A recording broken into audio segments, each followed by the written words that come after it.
السلام علیکم۔ جب سیدنا ابو طلحہ انصاری رضی اللہ عنہ نے حکم قرآن پر اپنا عزیز ترین مال قربان کر دیا، یہ واقعہ صحیح بخاری کتاب التفسیر باب قولہ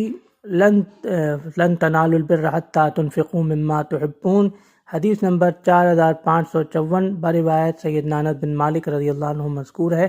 سیدنا انس بن مالک رضی اللہ عنہ سے روایت ہے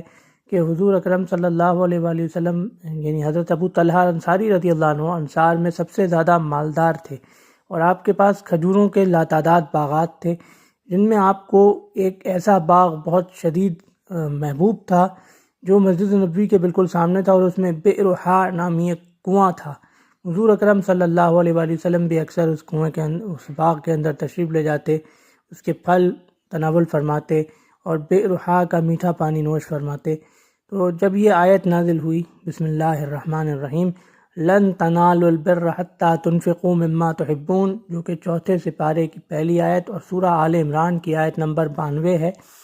جب یہ آیت نازل ہوئی تو سیدنا ابو طلحہ رضی اللہ عنہ حضور اکرم صلی اللہ علیہ وآلہ وسلم کی خدمت میں حاضر ہوئے اور عرض کی کہ یا رسول اللہ صلی اللہ علیہ وآلہ وسلم، اللہ تعالیٰ کا حکم ہے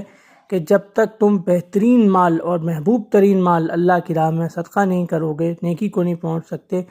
تو میری طرف سے میرا محبوب ترین مال بئر حا اور اس سے متصل باغ